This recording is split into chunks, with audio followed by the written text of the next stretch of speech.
خاجي زمونږ نننی سبق ته عین به مونږ لیکو انشاءالله تعالی او د هغې تمام تر تفصیلات به مونږ زده کوو چې عین به څنګه لیکلی کېږي.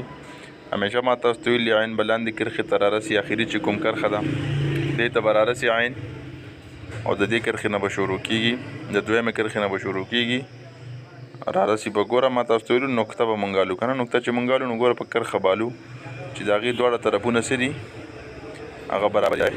ټیک شوه چې دا دوه ګوټونه په لاین باندې کولی. اوس چې مونږ عین ډرا کوو یاد ساتئ دې خوا ګورئ نقطه به کېږدو داسې ښه مزیداره، او د هغې دا یو سر چې دی دا به دې کرښې ته راورسي، خط دی مونږ سره که نه، دا به دې کرښې ته راورسي. ګوره ورته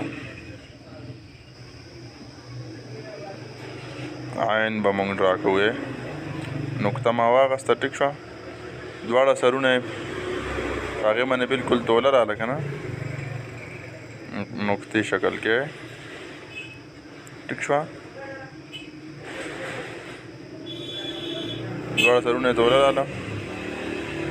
اوس به د دې د له پاسه سیره مونږ جوړو، د دې ګوټ نه د دې سیرې د دې ګوټ نه یو نیم قد کم از کم تاسو به دغه کوئ، فاصله به ځان ته لګوئ، یو نیم قد به د دې دا شوشه مخې ته وځي.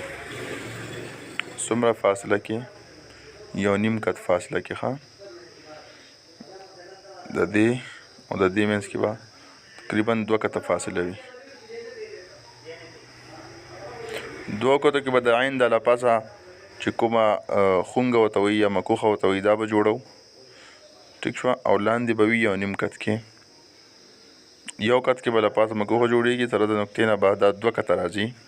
2 قطه فاصله کې به له پاسه حصه جوړېږي، یو نیم قط او یو قط پوره. ټیک شو یو قط د نقطې خپل قط شو او یو نیم قط د دې ګوټ نه ما تاسو ته چې کوم ناپ وکړو دا به ګول راځي. ښه بلکل ګولایي.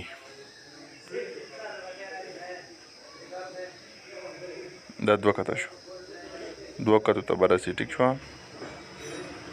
دا به څه وي، دا به 2 قطه وي.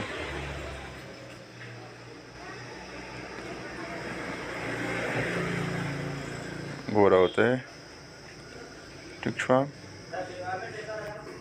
په مونږه د عین دا چې کومه لاندې سیره ده دا به ګول کو او دا به رارسوو دا لاندې بلکل د دریم لاین ته چې کوم مونږ سره دریم لاین دی هغې ته به د عین دا دویمه حصه راورسوو، دا دی به ګول کو او همدکه په دکه طریقه به راځو. ګوره دلته به راوځو د عین دا سر به جوړ کړو خمدار.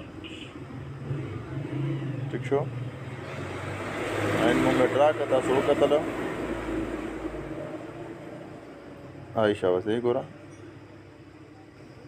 دا مکمل ګولایي کې ښه ښکلی راغی او عین دا زمونږ سره ډرا شو. دلته به اوس مونږ ځان ته د قط پیمایش کېدو چې ته به قط څومره ناپ کوې، 2 قط 3 قط او 3.5 قط. ټیک شوه 3 نیم قطه په کار ده چې مونږ عین والو. ښه هم عام نن غونه چې زمونږ د هغه 1/4 ده، 3 پوره ده او یو قط چې دی نو هغه د هغې 4مه حصه ده.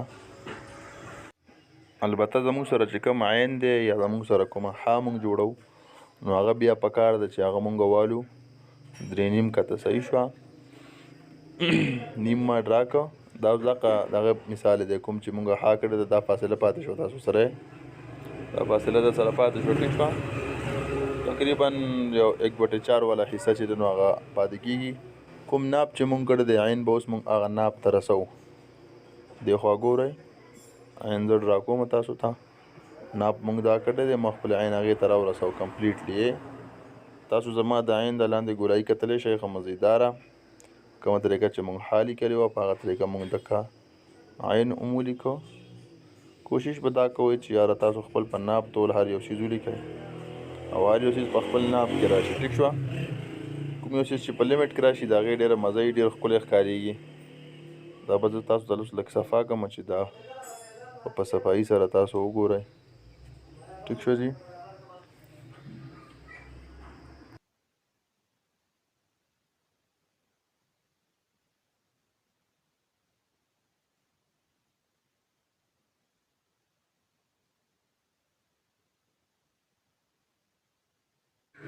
ټیک شو عین زمونږ کمپلیټ شو بلکل. دا حصه چې مونږ کوم ناپ کړی دی دا شو 2 کته 2 کت شو دا مونږ سره ټیک شو او دا ګوټ چې ما تاسو ته وختي ویلی نو دا 1.5 کت شو ښه ټیک شو 1.5 کت کې راغله او دا چې کوم ناپ دی زمونږ سره نو دا چې دی دا 3.5 کته شو ټیک شو دلته تقریبا 1/4 والا حصہ چې نو هغه پاتې کېږي یو حصہ ټیک شوه څلورو کې دا خو تاسو سره الریډي 2.5 کته ده که نه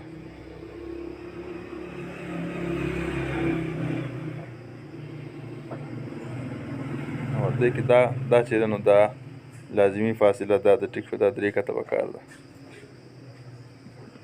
3 کت ښه 3 کت ستاسو دا فاصله پکار ده ټیک شوه چې ستاسو ذهن کې دا خبره وي چې دا د دې حصې نه واله تر دې حصې پورې د عین چې کومه لاندنۍ حصه ده د هغې نه واله لاندې حصې نه ټیک شوه تر دې پورې دا څه ده دا د 3 قط